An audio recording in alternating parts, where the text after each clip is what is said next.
गावापासून शहरापर्यंत व शहरापासून राज्यापर्यंत घडणाऱ्या सामाजिक राजकीय घडामोडी आपल्यापर्यंत तात्काळ पोहोचवण्यासाठी आपल्या सेवेत दाखल होत आहे। सत्य बाळासाहेब आंबेडकरांचा उत्कर्षाताई तू मागे पडो।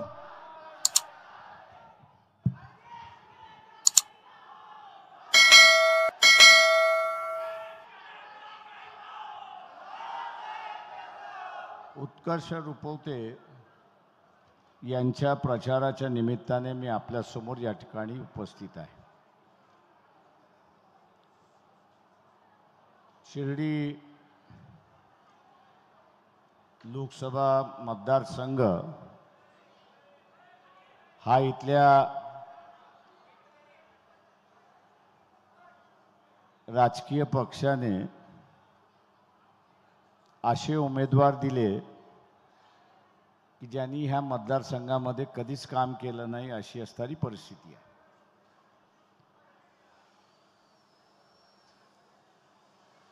एक संधी शिर्डीतल्या मतदारसंघांना मिळालेली आहे की एक चांगला उमेदवार,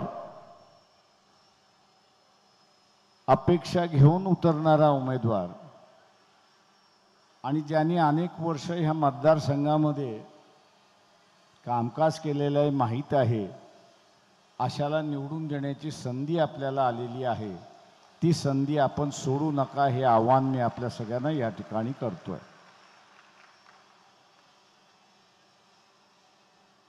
असं म्हटलं जात होतं की या मतदारसंघामध्ये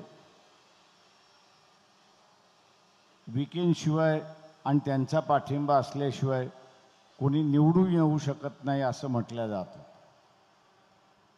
किती खरं किती खोटं हे मला माहीत नाही, परंतु विखे नेहमी मला म्हणायचे की काँग्रेसचा उमेदवार असेल आणि माझ्या मर्जीतला असेल तर मी निवडून आणून द्यायचो, माझ्या मर्जीतला नसेल तर मी त्याला पाडायचो, अशी परिस्थिती आहे। म्हणजे जागीरदारी जी झाली होती ती जागीरदारी संपली पाहिजे असं माझं स्वतःचं म्हणणं आहे। का ही जागीरदारी जोपर्यंत संपत नाही तोपर्यंत खऱ्या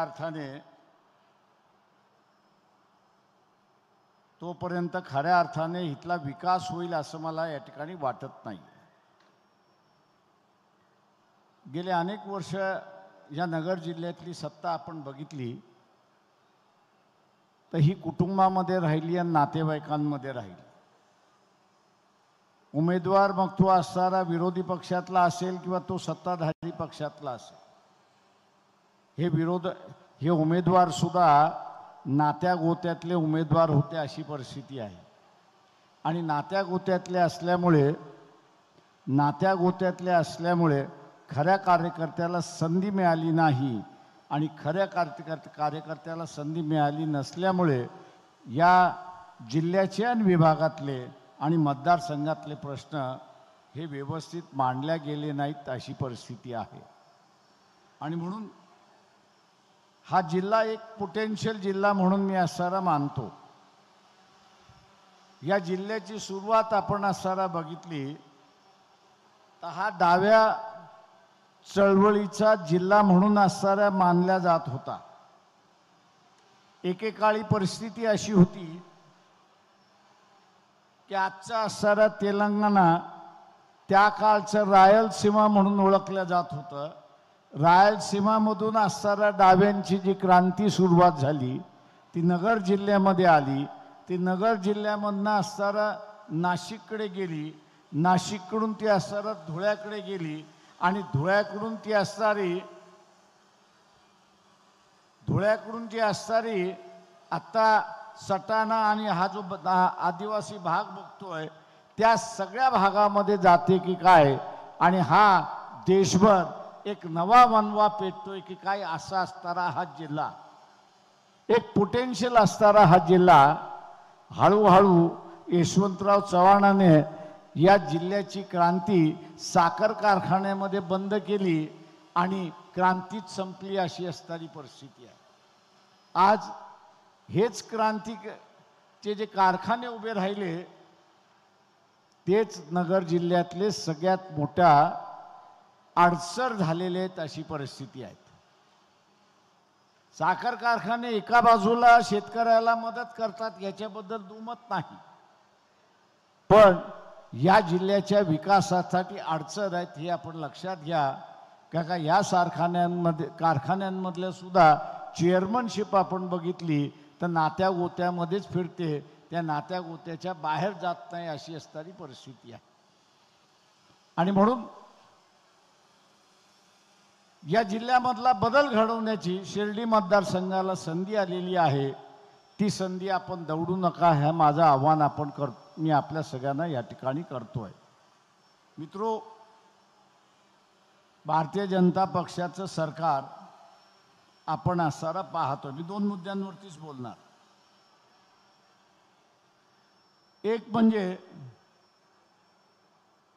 भारतीय जनता पक्ष असं म्हणतंय की आम्हाला ह्या देशाला हिंदू राष्ट्र करायचं आहे आणि म्हणून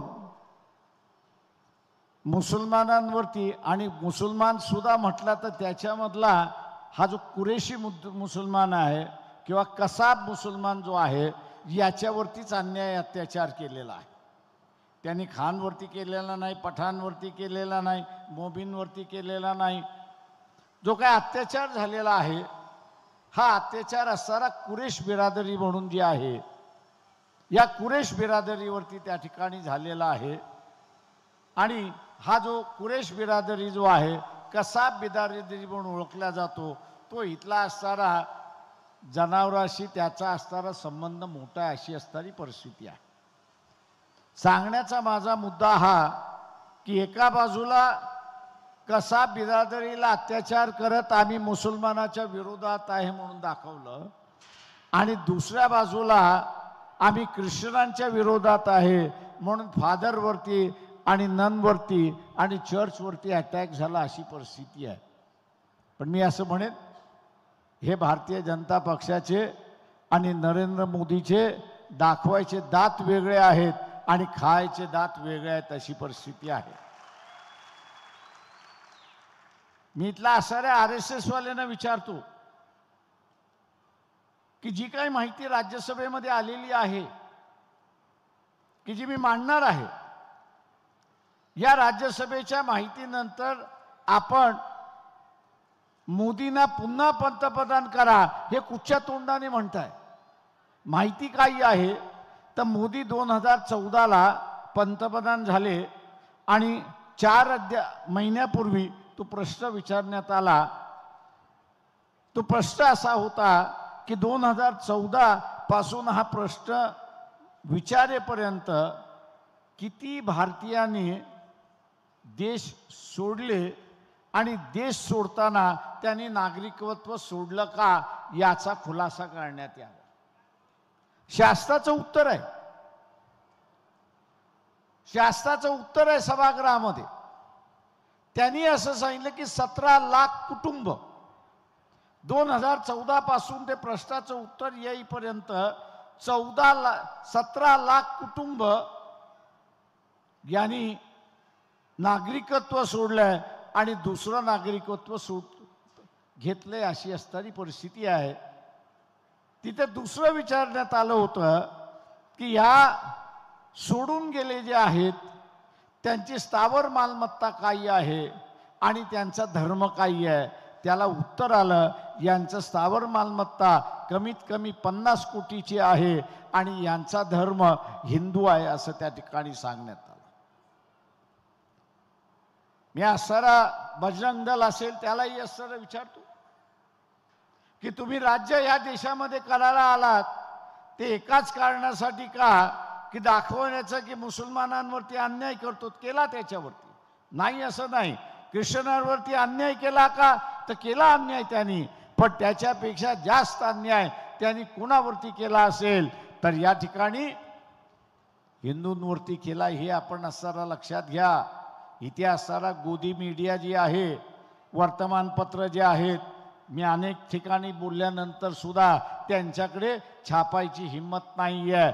किंवा मी त्यांना असणारा म्हणत असतो की राज्यसभेमध्ये जे उत्तर दिलेलं आहे, ज्या प्रश्नाला उत्तर दिलेलं आहे, ते उत्तर जसंच्या तसं तुम्ही छापा आणि टीव्ही वरती त्याची पब्लिसिटी करा, पण हे करायला तयार नाहीत. याचं कारण की मोदींनी यांच्या सुद्धा नाड्या आवडलेल्या आहेत, या लक्षात घ्या. मोदीने सुद्धा यांच्या नाड्या आवडलेल्या आहेत. हे जे 17 लाख गेले, हे काय राजी खुशीने गेलेले नाहीत. पंतप्रधानाचं कार्यालय हे मानवतेचं कार्यालय असलं पाहिजे, पण पंतप्रधानाचं कार्यालय हे मानवतेचं कार्यालय न राहता ते वसुलीचं कार्यालय झालं, हे आपण लक्षात घ्या. बाजारामधला असणारा एखादा दादा दुकानदाराकडून वसुली करतो, तशाच रीतीने मोदीने ईडीचा वापर करत, इन्कम टॅक्सचा वापर करत, जीएसटीचा वापर करत वसुलीचा असणारं पंतप्रधानाचं कार्यालय केलं, हे आपण लक्षात घ्या. हे मी म्हणत नाहीये, सुप्रीम कोर्ट म्हणतंय, हे आपण लक्षात घ्या. जे इलेक्शन बॉन्ड, वोटर बॉन्ड मी असं म्हणतो, मतदाराचा बॉन्ड विकत घ्या आणि पक्षाला डोनेशन द्या, त्या संदर्भातला निर्णय आला. आणि त्या संदर्भातला निर्णय आल्यानंतर सुप्रीम कोर्ट काय म्हणतंय? सुप्रीम कोर्ट एकच म्हणतंय की आम्ही निकष ह्याच्यामधला एकच काढतोय की इथे कुठेतरी दादागिरी झालेली आहे, कुठेतरी जबरदस्ती दिलेली आहे, आणि जे डोनेशन आलेलं आहे ते डोनेशन मिळणारा, देणारा, घेणारा यांनी बळजबरीने असणारं डोनेशन घेतलेलं आहे, हे सुप्रीम कोर्ट त्या ठिकाणी म्हणतंय. आणि म्हणून त्यांनी ते रद्द केलं, अशी असणारी परिस्थिती आहे. ते रद्द केले अशी असणारी परिस्थिती आहे.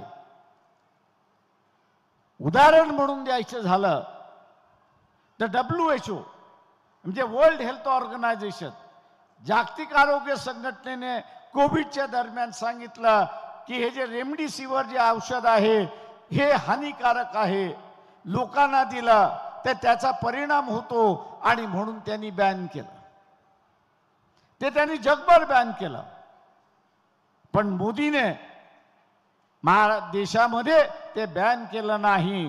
का केलं नाही? तर झांडो नावाची असणारी कंपनी गुजरातमध्ये आहे, गुजरातच्या मालकीची आहे, आणि म्हणून तिला परमिशन दिलं.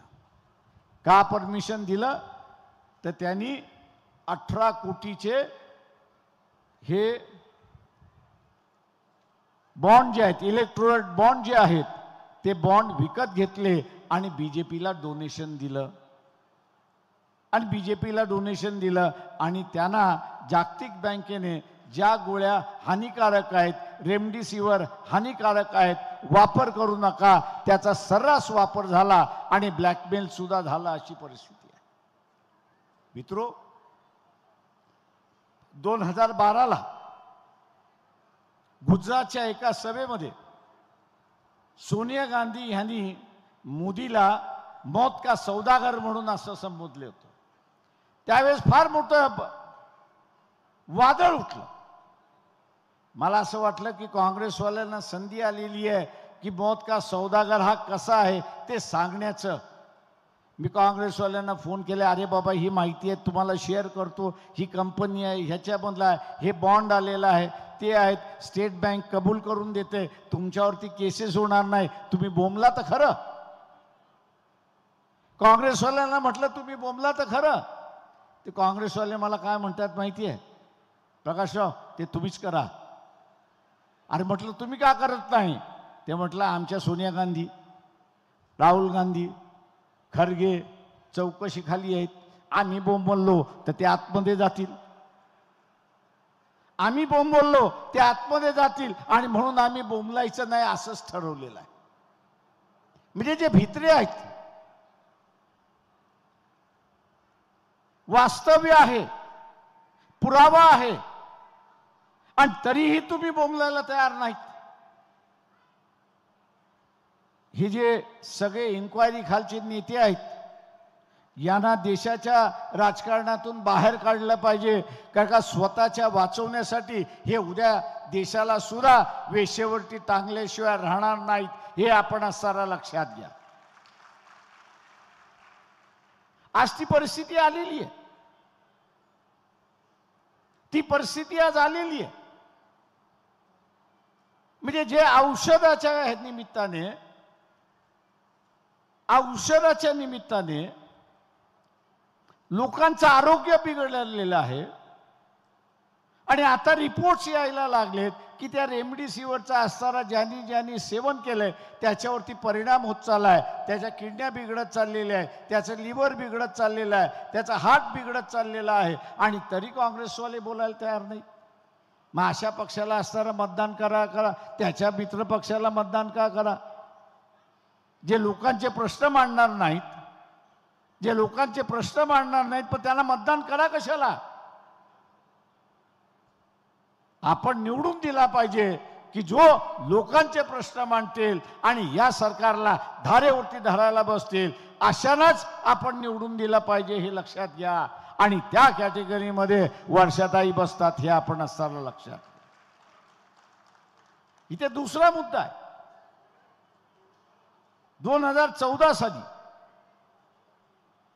2014 साली मोदी ज्यावेळेस पंतप्रधान झाले त्यावेळेस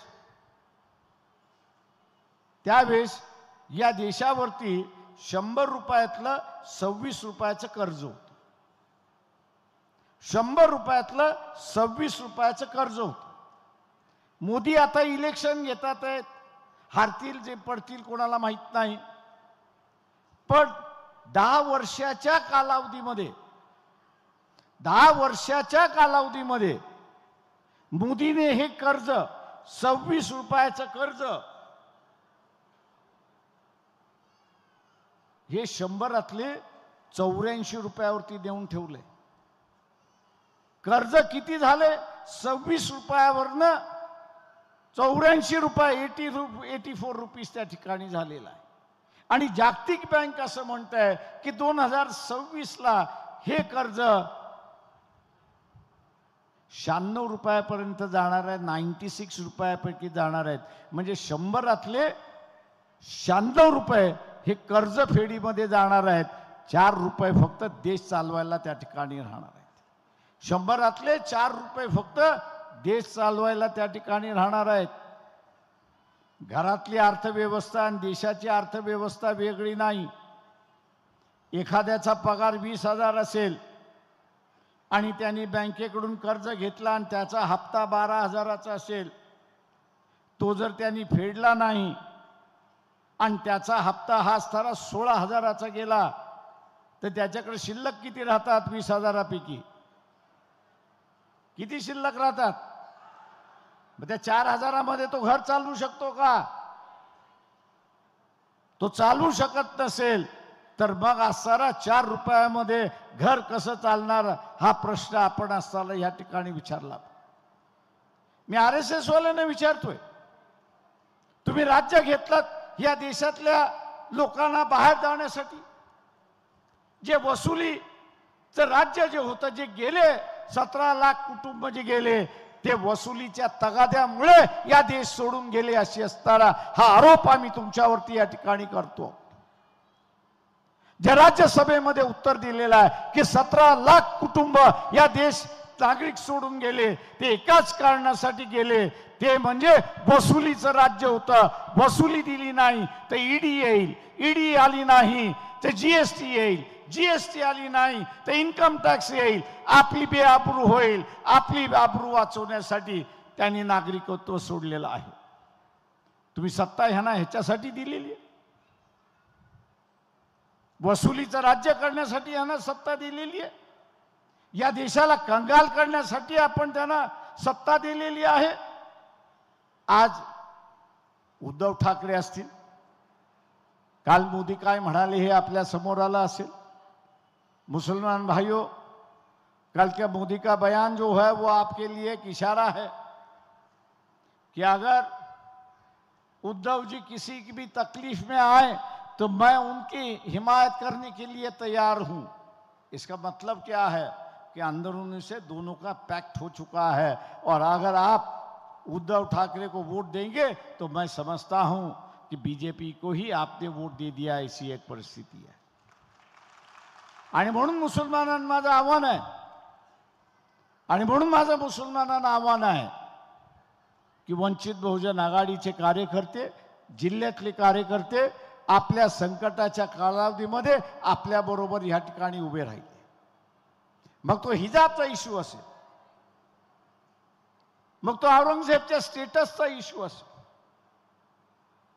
किंवा इथं मोहम्मद पैगंबराचा अस्तर अपमान करण्याचा असेल, या सगळ्या प्रश्नावरती वंचितचा कार्यकर्ता हा आपल्या बरोबर उपस्थित राहिलेला आहे, बरोबर राहिलेला आहे, एक मित्र म्हणून आपल्यासोबत उभा राहिलेला आहे। उद्याच्या असणाऱ्या कालावधीमध्ये या देशामध्ये परिस्थिती बिघडणार नाही याची दक्षता आपल्याला घ्यायची असेल तर आज प्रेशर कुकर शिवाय आपल्याला पर्याय नाही, हे आपण असणाऱ्या त्या ठिकाणी लक्षात घेतलं। मी जाता जाता इथल्या मुसलमानांना आणि ख्रिश्चनांना इशारा देऊन जातो की आपण एक 10-12 दिवसापूर्वी परकला प्रभाकरन यांची असणारी मुलाखत आहे। परकला प्रभाकरन कोण आहे ते आपल्याला माहित आहे का? माहित आहे का? नाही। परकला प्रभाकरन हे असणारे निर्मला सीतारामन ज्या फायनान्स मिनिस्ट्री आहेत, अर्थमंत्री आहेत, त्याचे यजमान आहेत, तिचे यजमान आहेत। आणि त्यांची ती मुलाखत आहे। त्यांनी असं सांगितलेलं आहे की मोदी 2014, 2024 ते 29 या दरम्यान जर मुख्यमंत्री राहिला तर संविधान जाईलच ते म्हणाला, लोकशाही जाईलच, परंतु जे मणिपूरमध्ये घडलं, जे गोध्रामध्ये घडलं, ते भारताच्या गली गल्लीमध्ये घडल्याशिवाय राहणार नाही, हा इशारा त्यांनी असणारा त्या ठिकाणी दिला। आता तो तर सत्तेमध्ये आहे, अर्थमंत्री त्यांच्याकडे आहे, पण अर्थमंत्री असताना सुद्धा त्यांनी हा इशारा आपल्याला दिलाय, मानवतावादी आहे म्हणून त्यांनी इशारा दिलाय। आणि म्हणून मी आपल्या सगळ्यांना आवाहन करतो या ठिकाणी की उत्कर्ष रुपवते यांची निशानी काय आहे? निशानी त्या प्रेशर कुकर समोरचं बटन दाबून आपण त्यांना प्रचंड मताने विजयी करा, हे आवाहन करतो आणि आपली रजा घेतो।